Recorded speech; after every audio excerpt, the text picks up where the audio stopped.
చందమామ కథ. కవల పిల్లలు. పూర్వం కాంచన నగరంలో ధనపాలుడనే వర్తకుడు ఉండేవాడు. ఆయన వర్తకం నిమిత్తమై స్వర్ణదీపానికి వెళుతూ తన భార్యను కూడా వెంటపెట్టుకు వెళ్ళాడు. వారక్కడ 1 సంవత్సరం పాటు ఉండవలసి వచ్చింది. ఆ కాలంలో ధనపాలుడి భార్య కవల పిల్లలను ప్రసవించింది. వారిద్దరూ మగపిల్లలు. అచ్చంగా ఒకే పోలిక. ధనపాలుడు తన కొడుకులిద్దరికీ మాధవుడు అనే పేరు పెట్టుకున్నాడు. ఒకడు పెద్ద మాధవుడు, రెండోవాడు చిన్న మాధవుడు. చిత్రమేమిటంటే ధనపాలుడి భార్య కవల పిల్లలను కన్న రోజే ఆ సమీపంలో ఉండే ఒక పేదవాడి భార్య కూడా కవల పిల్లలను కన్నది. వారు మగపిల్లలే, ఒకే పోలిక గలవారే. వారి తండ్రి అయిన పేదవాడు ధనపాలుడితో, బాబూ, మాకే పొట్ట గడవటం లేదు. ఈ పిల్లలను నేను పెంచలేను. మీ పిల్లలతో పాటు వీళ్లను కూడా పెంచుకోండి. మీ పిల్లలకు నౌకరీ చేస్తూ బ్రతుకుతారు అని ప్రార్థించాడు. ధనపాలుడు ఆ పేదవాడికి ఇంత డబ్బిచ్చి ఆ కవల పిల్లలను కూడా తానే పెంచాడు. వారికిద్దరికీ రాముడనే పేరు పెట్టారు. ఒకడు పెద్ద రాముడు, ఇంకొకడు చిన్న రాముడు. ఈ కవలలు పుట్టిన కొద్ది మాసాలకు ధనపాలుడు వచ్చిన పని అయిపోయింది. ఆయన ఒక నౌకలో తన భార్యను, 2 మాధవులను, 2 రాములను ఎక్కించుకొని స్వర్ణద్వీపం నుంచి కాంచన నగరానికి బయలుదేరాడు. కానీ దురదృష్టవశాత్తు సముద్ర మధ్యంలో తీవ్రమైన తుఫాను చెలరేగింది. నౌక దారి తప్పి పోయిపోయి ఒక పర్వతమయమైన తీరాన పగిలి ముక్కలైంది. ఈ ప్రమాదం మూలాన ధనపాలుడు, పెద్ద మాధవుడు, పెద్ద రాముడు ఒక జట్టుగాను, ధనపాలుడి భార్య చిన్న మాధవుడు, చిన్న రాముడు ఒక జట్టుగాను చీలిపోయారు. సముద్ర తీరాన గల కొందరు పల్లెకారులు ధనపాలుడి భార్యను, ఆమె వెంట ఉన్న పిల్లలను రక్షించి రుద్రపురం అనే నగరానికి చేర్చారు. ధనపాలుడు ఒక తెప్ప సహాయంతో తన వెంట ఉన్న పిల్లలనిద్దరినీ కాపాడుకుంటూ మరొక చోట ఒడ్డు చేరుకొని ఎలాగో కాంచన నగరంలో వచ్చి పడ్డాడు. 18 ఏళ్లు గడిచాయి. ఈ లోపల రుద్రపురం చేరిన చిన్న మాధవుడు అక్కడి రాజుగారి కొలువులో చేరి యుద్ధాలలో బల పరాక్రమాలు ప్రదర్శించి మంచి కీర్తి సంపాదించుకున్నాడు. అతను మంజరి అనే ఆమెను పెళ్లాడాడు. అతని నౌకరైన చిన్నరాముడు కూడా గంగా అనే దాన్ని పెళ్లాడి తన యజమాని ఇంటనే ఉంటున్నాడు. గంగ వంట పని, ఇంటి పని చూస్తూ మంజరికి సేవ చేస్తున్నది. ధనపాలుడి వెంట ఉన్న పెద్ద మాధవుడు తనకొక తమ్ముడున్నాడని, చిన్నతనంలోనే సముద్రం మీద తుఫాను వచ్చిన ఫలితంగా తనకు దూరమైనాడని తెలియగానే తన నౌకరైన పెద్దరాముణ్ణి వెంట పెట్టుకుని తమ్ముణ్ణి, తల్లిని వెతుక్కుంటూ బయలుదేరాడు. వెళ్ళినవాడు మళ్ళీ తిరిగి రాలేదు. 5 ఏళ్లు గడిచాయి. ధనపాలుడికి పుత్రవియోగ బాధ పట్టుకున్నది. ఆయన తన వ్యాపారాన్ని, ఇంటిని, ఆస్తిని వదిలేసి తన కొడుకును వెతుకుతూ తాను కూడా దేశాల మీద బయలుదేరాడు. ఇల్లు వదిలిన 2 ఏళ్లకు ధనపాలుడు రుద్రపురం చేరుకున్నాడు. ఆయన ఆ నగరంలో అడుగు పెట్టగానే రాజభటులు ఆయనను ప్రశ్నించి కాంచన నగరవాసుడని తెలుసుకొని రాజుగారి వద్దకు పట్టుకు వెళ్లారు. ఎందుచేతనంటే కొద్ది కాలంగా కాంచన నగరానికి, రుద్రపురానికి మధ్య స్పర్ధలు చెలరేగాయి. రుద్రపురంలో ఉండే కాంచన నగరవాసులందరినీ వెళ్ళగొట్టారు. కొందరిని ఖైదులో కూడా ఉంచారు. ఈ సంగతులేవి ధనపాలుడికి తెలియవు. తాను 2 ఏళ్లుగా తన పెద్ద కుమారుడి కోసం వెతుకుతున్నానని, వాడు 2 ఏళ్ల క్రితం తన తమ్ముడి కోసం వెతుకుతూ బయలుదేరాడని ఆయన రాజుగారితో చెప్పాడు. శాసనం ప్రకారం మిమ్మల్ని ఖైదు చేయాలి. అయితే మీరు పెద్ద మనిషిగా కనిపిస్తున్నారు గనక ఎక్కడైనా 1000 వరహాలు తెచ్చి ధరావతుగా కట్టండి. అలా చేసినట్టయితే మీకు ఖైదు తప్పుతుంది అని రాజుగారు ధనపాలుడి వెంట ఒక భటుణ్ణి ఇచ్చి నగరంలోకి పంపించాడు. ధనపాలుడు రుద్రపురం చేరిన నాడే పెద్ద మాధవుడు, పెద్ద రాముడు కూడా ఆ నగరం చేరారు. అయితే వాళ్ళు తమది కాంచన నగరం అని చెప్పుకోలేదు. అలా చెబితే ప్రమాదమని వారికి ముందుగానే తెలిసింది.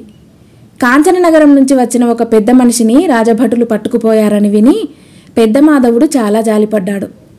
ఆ పెద్ద మనిషి తన తండ్రేనని అతను ఊహించను కూడా లేదు. అందుచేత అతను తన తండ్రిని కాపాడుకునే యత్నం ఏమీ చేయలేదు. ఆ ఊళ్ళోనే హోదాతో బ్రతుకుతున్న చిన్న మాధవుడు కూడా తన తండ్రికి సులువుగా సహాయం చేసి ఉండును.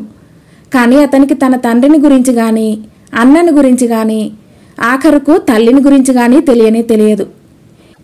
ఎందుచేతనంటే అతనిని, అతని నౌకరైన రాముణ్ణి, అతని తల్లిని కాపాడిన పల్లెకారులు ధనలోభం చేత పిల్లలను వేరు చేసి ఒక సామంతుకు అమ్మేశారు. ఆ సామంతు వద్ద పెరిగి పెద్దవాడైన చిన్న మాధవుణ్ణి రాజుగారు ఒకనాడు చూసి ముచ్చటపడి తన సైన్యానికి ఒక నాయకుడిగా నియోగించాడు. ఆ రోజే నగరానికి చేరుకున్న పెద్ద మాధవుడు, పెద్ద రాముడు ఒక బస కుదుర్చుకుని నగరం పర్యటించబోయారు.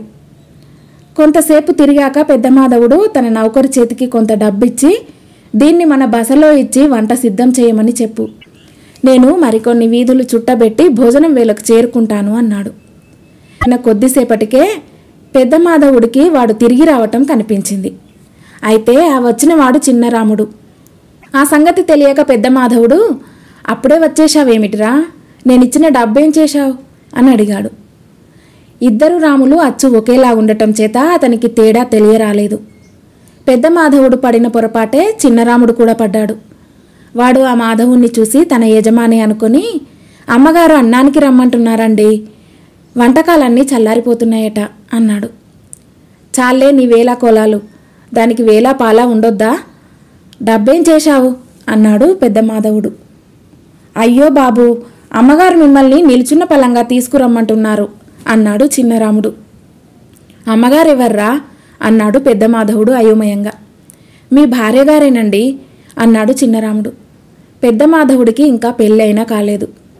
అతనికి మాట విని కోపం వచ్చి, ముందు డబ్బేమైందో చెప్పు వెధవా, వెర్రి మాటలు మాట్లాడితే పళ్ళు రాలగొడతాను అన్నాడు. మీరే పరాచకలాడుతున్నారు నాతో, ముందు భోంచేసి ఆ తర్వాత నన్ను తాపీగా తిట్టండి అన్నాడు చిన్నరాముడు. పెద్ద మాధవుడు వాణ్ణి మెత్తగా తన్నాడు. చిన్నరాముడు ఇంటికి పారిపోయి మంజరితో, అమ్మా, ఇంటికి రమ్మంటే అయ్యగారు నన్ను చచ్చేటట్టు కొట్టారు అని చెప్పాడు. మంజరి అసలే చాలా అసూయగల మనిషి. తన అనుమానాలతోనూ అసూయతోనూ తన భర్త అయిన చిన్న మాధవుణ్ణి అస్తమానం రాచి రంపాన పెడుతుండేది. మంజరికి మాలతి అని ఒక చెల్లెలున్నది. తన అక్క తన బావను సూటిపోటి మాటలు అనకుండా చేయాలని మాలతి ఎన్నో ప్రయత్నాలు చేసింది. చిన్నరాముడు చెప్పిన మాటలు వినగానే మంజరికి తన భర్తపై రకరకాల అనుమానాలు కలిగాయి. అతను ఇంకెవత్తనో ప్రేమించి ఉండాలి, అందుకే భోజనానికి ఇంటికి రాదలచలేదు అని ఆమె నిశ్చయించుకున్నది. తన భర్తను 4 మాటలు అడిగే ఉద్దేశంతో ఆమె బయలుదేరింది. ఈ లోపల పెద్ద మాధవుడు తన బసకు చేరుకొని అక్కడ తన నౌకరు, డబ్బు భద్రంగా ఉన్న సంగతి తెలుసుకున్నాడు. అంతకు పూర్వం తనతో అర్థం లేని సంభాషణ చేసినందుకు రాముణ్ణి మళ్ళీ 4 చివాట్లు పెట్టే ప్రయత్నంలో అతను ఉండగా మంజరి అక్కడికి వచ్చి అతన్ని చూసి తన భర్తే అని పొరపడింది. తనకేసి కొత్తగా చూస్తున్న పెద్ద మాధవుడితో ఆమె, ఎవరినో చూసినట్టు చూస్తారేమిటి, నేను అప్పుడే అంత దూరమైపోయానా, పెళ్ళి అయిన కొత్తలో ఎంత ప్రేమగా ఉండేవారు, ఆ ప్రేమంతా ఏమైపోయింది, నేనేం పాపం చేసుకున్నాను అన్నది.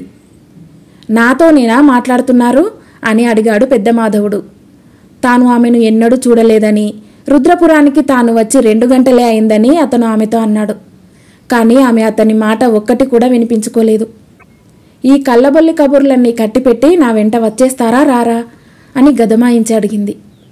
చేసేది లేక పెద్ద మాధవుడు మంజరి వెంట వెళ్ళాడు. అక్కడ మంజరి, మాలతి అతని వెంట భోజనం చేశారు. మంజరి అతనితో భార్యలాగే మాట్లాడింది. మాలతి అతన్ని బావ అని సంబోధించింది. అతనికి తాను మేలుకొని ఉన్నది, కలగంటున్నది కూడా తెలియరాలేదు. పెద్ద మాధవుడి వెంట వచ్చిన పెద్దరాముడికి కూడా అలాంటి అనుభవమే అయింది. ఎందుచేతనంటే గంగ కూడా వాడి పట్ల భార్యలాగే ప్రవర్తించింది. గంగ చాలా గయ్యాలి భార్య. అందరూ లోపల అన్నాలు తినే సమయంలో మంజరి అసలు భర్త అయిన చిన్న మాధవుడు తన నౌకరైన చిన్నరాముడితో కూడా ఇంటికి తిరిగి వచ్చి వీధి తలుపు తట్టాడు. ఎవరు వారని అడిగితే మాధవుడు రాముడు అని జవాబు వచ్చింది. వాళ్ళిద్దరూ ఇంట్లో అన్నాలు తింటున్నారు, మీరెవరో గాని వెంటనే దయచేయండి అని నౌకర్లు జవాబు చెప్పారు. తన భార్య ఎవరినో తన పంక్తిన పెట్టుకుని అన్నం తింటున్నదని విని మంజరి భర్త అయిన చిన్న మాధవుడు మండిపడ్డాడు. భోజనాలు కాగానే ఏదో వంక పెట్టి పెద్ద మాధవుడు, పెద్దరాముడు బయటపడ్డారు. పెద్ద మాధవుడికి మాలతి నచ్చింది గాని మంజరి కర్కశపు సంభాషణ కొంచెం కూడా నచ్చలేదు. పెద్దరాముడికి కూడా గంగ గయ్యాలి వేషాలు చూస్తే చాలా అసహ్యం కలిగింది. వారిద్దరూ కొద్ది దూరం వచ్చారో లేదో ఒక కంసాలు ఎదురుపడి పెద్ద మాధవుణ్ణి చూసి చిన్న మాధవుడు అనుకొని, మాధవుడు గారు, మీకోసమే వస్తున్నాను, మీరు తయారు చేయమన్న గొలుసు ఇదిగో తీసుకోండి అంటూ అతని చేతిలో ఒక బంగారు గొలుసు పెట్టాడు. పెద్ద మాధవుడు నివ్వెరపోయి, ఏమిటిది, దీన్ని నాకెందుకు ఇస్తున్నారు అని అడిగాడు. కంసాలి నవ్వి, అప్పుడే మరిచారా, మీరు నన్ను ఈ గొలుసు తయారు చేయమని అడిగి తిరిగా, తీసుకోండి, డబ్బు తర్వాత ఇద్దురు గాని అంటూ అక్కడి నుంచి వెళ్ళిపోయాడు. పెద్ద మాధవుడు పెద్ద రాముడి కేసి తిరిగి, రామా, మనం ఈ పాపిష్టి ఊళ్ళో ఒక్క క్షణం కూడా ఉండవద్దు. వెంటనే బసకు వెళ్ళి నా సామానంతా రేవుకు తీసుకుపదా, పడవ చేసుకుని వెళ్ళిపోదాం అన్నాడు. కంసాలి పెద్ద మాధవుడికి నగ ఇచ్చిన కొద్దిసేపటికల్లా బాకీదారులు వచ్చి అతనిని రాజభటులకు పట్టి ఇచ్చారు. అదే సమయానికి చిన్న మాధవుడు అటుగా వచ్చాడు. అతన్ని చూసి కంసాలి, సమయానికి దేవుడల్లే వచ్చారు. ఇందాక నేను మీకిచ్చిన బంగారు గొలుసు తాలూకు పైకం ఇప్పిస్తారా? వీళ్ళ బాకీ తీర్చి బయటపడతాను అన్నాడు. చిన్న మాధవుడు నిర్ఘాంతపోయి, నువ్వు నాకు బంగారు గొలుసు ఎక్కడిచ్చావు? శుద్ధ అబద్ధం అన్నాడు. ఎన్ని గుర్తులు చెప్పినా చిన్న మాధవుడు గొలుసు తీసుకున్నట్టు ఒప్పుకోకపోవటం చూసి కంసాలి రక్షక భటులతో, నా దగ్గర నగ తీసుకుని దాని ఖరీదు ఎగవేయాలని చూస్తున్నందుకు ఈ పెద్ద మనిషిని కూడా నాతో పాటు పట్టుకోండి అన్నాడు. రాజభటులు చిన్నమాధవుణ్ణి కూడా పట్టుకున్నారు. వారు కంసాలిని, చిన్నమాధవుణ్ణి జైలుకు తీసుకుపోతుండగా పెద్దరాముడు వచ్చాడు. సామానంతా రేవు చేరిందని, పడవ బయలుదేరడానికి సిద్ధంగా ఉందని తన యజమానితో చెప్పటానికే వాడు వచ్చాడు. అయితే చిన్నమాధవుడు వాణ్ణి చూసి తన నౌకరే అని భ్రమపడి, ఒరేయ్, నువ్వు మన ఇంటికి వెళ్ళి అమ్మగారిని అడిగి 500 వరహాలు ఇమ్మన్నానని పట్టుకురా అన్నాడు. ఆ మనిషి తన యజమాని కాడని పెద్దరాముడికి తెలియదు.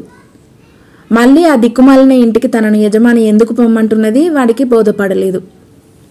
వాడు పైకి ఏమి అనక, యజమానులు ఏం చేయమన్నా చేయవలసిందే, పాపిష్టి బ్రతుకు అని గొనుక్కుంటూ తాము భోజనం చేసిన ఇంటికి బయలుదేరాడు. పెద్దరాముడు తన భర్తను రక్షక భటులు పట్టుకున్నారని చెప్పగానే మంజరి 500 వరహాలు ఇచ్చేసింది.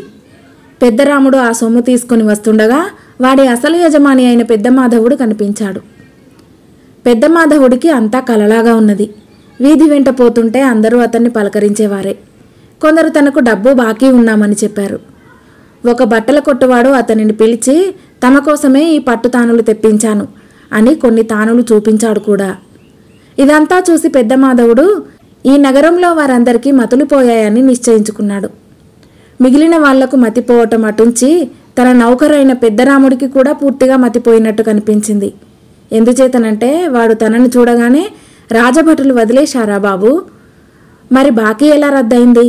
అందుకోసం సొమ్ము తెస్తున్నానే అంటూ వరహాల సంచి చూపించాడు. పెద్ద మాధవుడు ఈ మాటకు జవాబు చెప్పక ఆకాశం కేసి చూసి, ఈశ్వరా, నాకు కూడా మతిపోకుండా కాపాడు అన్నాడు. తన భర్త ఎంతసేపటికి తిరిగి రాకపోవటం చూసి మంజరి జైలు వద్దకు వెళ్ళింది.